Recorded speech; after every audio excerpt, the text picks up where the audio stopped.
Hello girls, I'm Neetu Singh, your English teacher.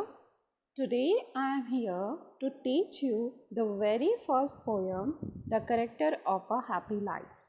Okay? The character means चरित्र या आप उसे व्यवहार कह सकते हैं ऑफ अ हैप्पी लाइफ. एक खुश जिंदगी का चरित्र कैसा होता है या एक खुशहाल व्यक्ति का जो हमेशा खुश रहता है उसका व्यवहार कैसा होता है, वो किस परिस्थिति में कैसा सोचता है, कैसा रिएक्ट करता है, वो हम इस पोयम में पढ़ेंगे. The character of a happy life written by right sir Henry Wotton. ये सर हेनरी वॉटन के द्वारा लिखी गई है. He is a very famous poet of United Kingdom. Is a English poet and politician too, यानी एक राजनीतिज्ञ थे और ऑथर भी थे. 1614 से 1625 तक ये यूनाइटेड किंगडम में वहाँ पर पॉलिटिशियन रहे थे. ठीक है, यानी पॉलिटिशियन होने के साथ साथ इनका दूसरा करियर भी था ऑथर का. Here is Sir Henry Wotton. Okay, now come to the poem. Here is the first line. How happy is he born or taught? कि एक जो खुशहाल व्यक्ति है वो अपने आप को कृतज्ञ समझता है कि मुझे जन्म से ही खुश रहना सिखाया है. बॉर्न, हाउ हैप्पी, वो कितना खुशहाल बचपन से ही है. एंड टॉट, और उसे जितना वो बड़ा होता जा रहा उसे खुश रहना ही सिखाया जाता है. That serve not another's will. Serve means होता है सेवा करना.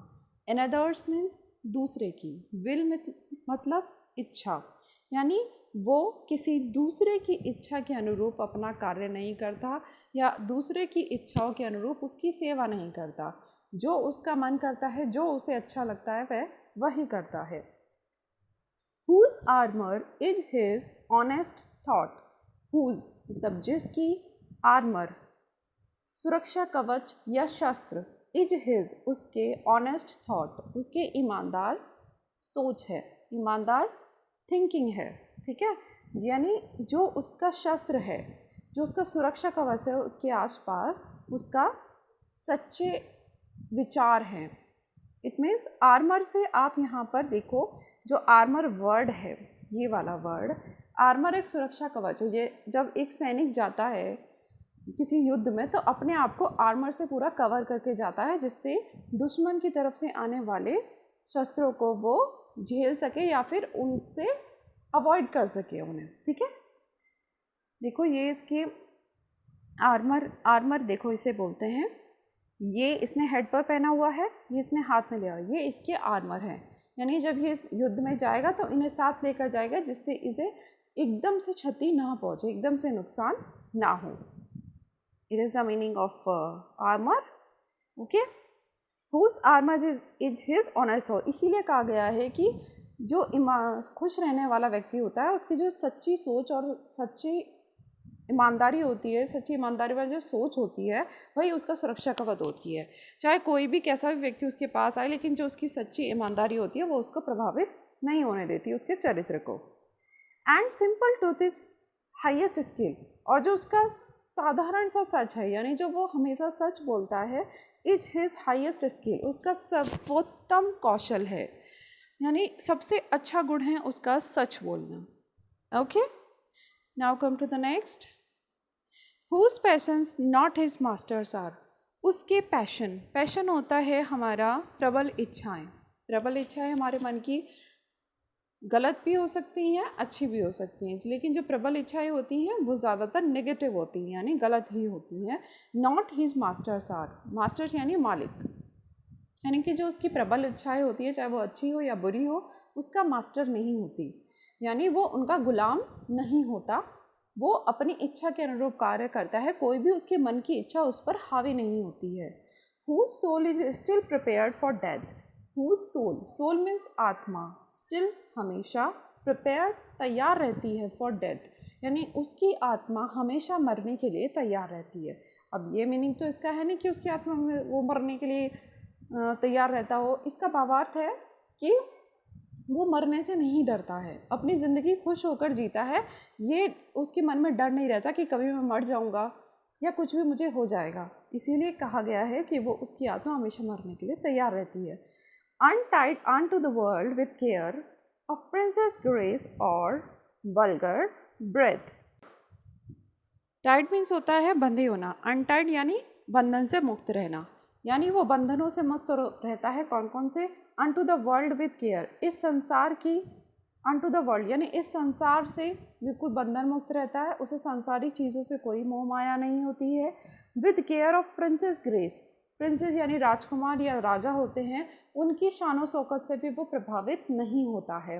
और वल्गर ब्रेथ, वल्गर ब्रेथ का मीनिंग है यहाँ पर लोगों की जो आलोचनाएं हैं, उसे देखकर जो लोग उसकी आलोचना करते हैं वो उसे देखकर भी प्रभावित नहीं होता है, बिल्कुल फ्री रहता है, अपना खुश रहता है। Who envies none whom chance doth raise, doth यहाँ पर जो वर्ड है ये वाला doth, ये है आपका does, DOES, ठीक है। ये पुरानी जो इंग्लिश थी, एशियंट इंग्लिश है, उसमें doth यूज़ करते थे does की जगह। Who envies none whom chance doth raise or wise. Hair envies means ईर्ष्या करना, तो वो हु एनवीज नन जो किसी से ईर्ष्या नहीं करता, हूँ जिस जो मतलब उन लोगों से, उनके लोगों के बारे में बताता है कि उन लोगों से ईर्ष्या नहीं करता जो चांस डोथ रेज, जो चांस मिलने पर, जो अवसर मिलने पर ऊपर चढ़ जाते हैं, ऊपर चढ़ जाते हैं मतलब उन्नति कर जाते हैं या सफल हो जाते हैं, उन लोगों से वो ईर्ष्या नहीं करता है। और वाइस, और ना ही उनकी बुराई करता है। इट मीन्स इस लाइन का मीनिंग हुआ कि वो किसी से भी ईर्ष्या नहीं करता है, चाहे वो कोई भी व्यक्ति हो जो कोई उन्नति कर रहा हो, कोई अवनति कर रहा हो, वो किसी से ईर्ष्या नहीं करता और ना ही उनकी कोई बुराई करता है। वो नेवर अंडरस्टूड, वो नेवर अंडरस्टूड, वो ना ही कभी किसी को गलत समझता है। The deepest wounds are given by praise, the deepest यानी गहरे, वुंड्स मीन्स घाव, आर गिवन दिए जाते हैं बाय प्रेज, प्रसन्नता के रूप में या फिर खुशी के रूप में। तो इसका मीनिंग है वो उन बातों को भी नहीं समझता कि लोग उसे इतने गहरे घाव दे जाते हैं प्रसन्नता के रूप में। यानी कई लोग ऐसे होते हैं कि जो उसके मुंह पर तो अच्छा बोलते हैं लेकिन पीठ पीछे उसकी बुराई करते हैं, तो वो भी उन्हें गलत नहीं समझता है, ठीक है। तो वो उसको एक प्रसन्नता रूपी घाव दे जाते हैं। By rule of state but not of good, जो एक प्रसन्नचित्त व्यक्ति होता है वो स्टेट द्वारा लगाए गए रूल को फॉलो नहीं करता। इट मीन्स वो जो शासन यानी जो सरकार ने रूल चलाया उन्हें फॉलो नहीं करता, but not of good, but not of good, लेकिन अच्छाई के गुणों को फॉलो करता है। बट नॉट इसलिए यूज़ हुआ है कि स्टेट के तो यूज़ नहीं करता ऑफ गुड, लेकिन अच्छाई के रूल्स को यूज़ करता है या फिर अपनी ज़िंदगी में अच्छाई को लाए रखता है। Next, who hath his life from rumours freed, यहाँ पर ये जो हैथ वर्ड है ये ओल्ड इंग्लिश का वर्ड है, अब इसमें होता है हैज़, ठीक है। तो इसका मीनिंग हुआ who has his life from rumours freed. Rumours होता है अफवाह या किसी के बारे में कोई चीज़ उड़ जाना, अफवाहें उड़ने को ही बोलते हैं कि अफवाहें उड़ती ही, यही बोला जाता है। तो who has his life from rumours free मतलब मुक्त होना। उसकी जो लाइफ है, जो प्रसन्नचित्त व्यक्ति है, उसकी जो जीवन है वो अफवाहों से फ्री रहता है, यानी वो अब उस पर अफवाहों का कोई फ़र्क नहीं पड़ता, चाहे उसके बारे में कोई अच्छा सोचे या कोई बुरा सोचे।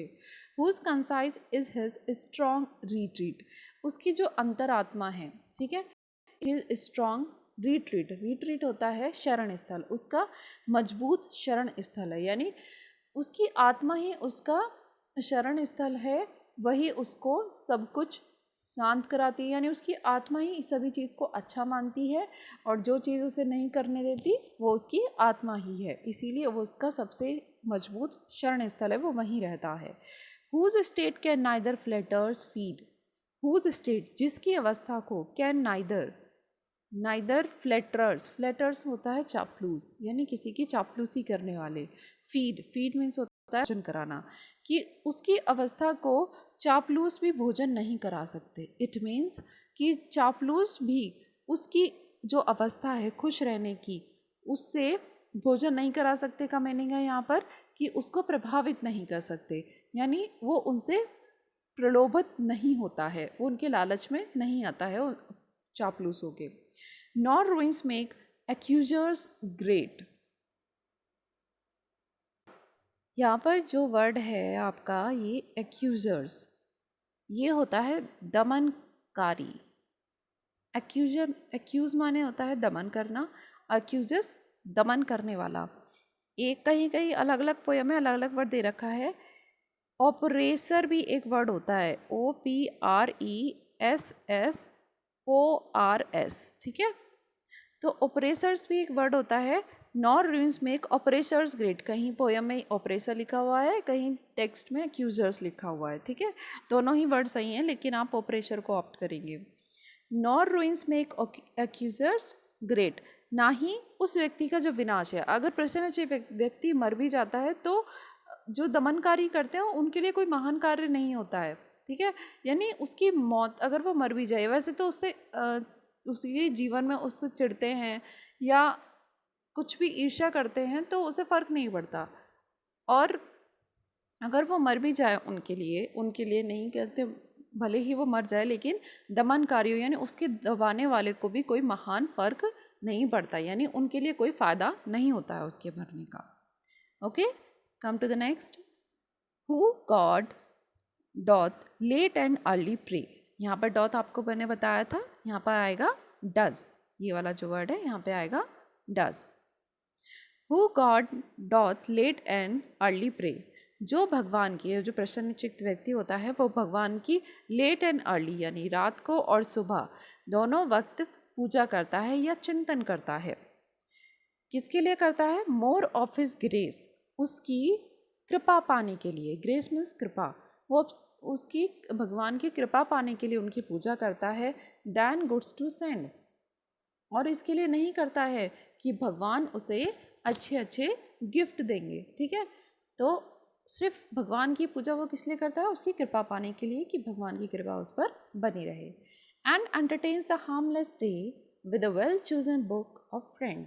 एंड एंटरटेन्स, और मनोरंजन करता है अपना, किससे करता है? द हार्मलेस डे, यानी एक हार्म माने होता है हानि पहुंचाना, हार्मलेस यानी हानि रहित, एक हानि रहित दिन बिताता है मनोरंजन के साथ। किस तरह बिताता है? विद वेल चूजन बुक, एक बहुत ही अच्छी चूज़ की हुई बुक के साथ, यानी जो उसने बुक के साथ वो व्यक्ति समय बिताता है, और फ्रेंड या किसी मित्र के साथ अपना वक्त बिताता है। यानी जो अपना वो दिन है किसी व्यर्थ कामों में वेस्ट नहीं करता है, वो अच्छी चुनी हुई किताबों को पढ़कर और अच्छे दोस्तों के साथ मिलकर अपना हानि रहित दिन व्यतीत करता है या मनोरंजन करता है। This man is free from servile bands, ये जो आदमी होता है, ये जो प्रसन्नचित्त रहने वाला आदमी है, फ्री फ्रॉम, वो स्वतंत्र रहता है। सर्वाइल बैंड्स, सर्वाइलमेंट मतलब दासता से, दासता के बंधन से मुक्त होता है, यानी किसी भी बंधन में नहीं होता है। ऑफ होप टू राइज और फियर टू फॉल, अब नेक्स्ट लाइन में बताया कि कौन से बंधन से मुक्त रहता है।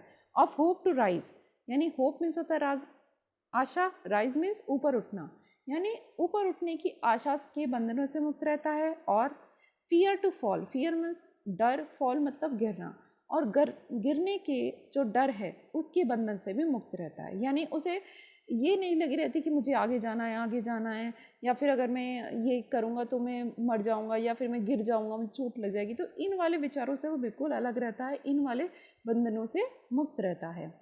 लॉर्ड ऑफ हिमसेल्फ, वो अपने आप का स्वयं का मालिक होता है, स्वयं का मालिक होता है, या भगवान बोल सकते हैं, वो स्वयं का भगवान होता है। दो नॉट ऑफ लैंड्स, हालांकि वो लैंड्स मानी ज़मीन या भूमि का मालिक नहीं होता है, यानी उसके लिए यह ज़रूरी नहीं है कि उसके पास बहुत सारी ज़मीन हो, पैसा हो, वो सिर्फ अपना स्वयं का मालिक होता है। And having nothing yet hath all, hath यहाँ पर है हैज़, ठीक है। तो एंड हैविंग नथिंग यानी उसके पास कुछ नहीं है, हैविंग नथिंग उसके पास कुछ नहीं है, यट हाँ तब भी हैथ ऑल, उसके पास सब कुछ है। यानी वो इतनी अपनी ज़िंदगी सभी चीज़ों से मुक्त होकर, किसी भी ईर्ष्या या द्वेष नहीं है उसके मन में, कोई ऊपर उठता है किसी को उन्नति करने दो, कोई नीचे गिर रहा है यानी कोई अवनति कर रहा है तो उससे उसे कोई फ़र्क नहीं पड़ता। अब उसके चापलूस उसकी चापलूसी करे या बुराई करे, वो उस बंधन से बिल्कुल मुक्त है। वो अकेला स्वतंत्र रहता है, खुद का मालिक है। इसीलिए ये लास्ट लाइन में कहा गया है द एंड हैविंग नथिंग, कि उसके पास कुछ नहीं है ऐसा अपना कहने को, यट हैथ ऑल, लेकिन उसके पास सब कुछ है एक अच्छा जीवन यापन करने के लिए। ये वाला जो स्टेंजा है, ये this is the very most important stanza for your explanation. Okay, ये आपकी पोएम पूरी कंप्लीट हो गई है। इसके बाद मैं आपको एक्सप्लेनेशन प्रोवाइड करा दूँगी। ओके।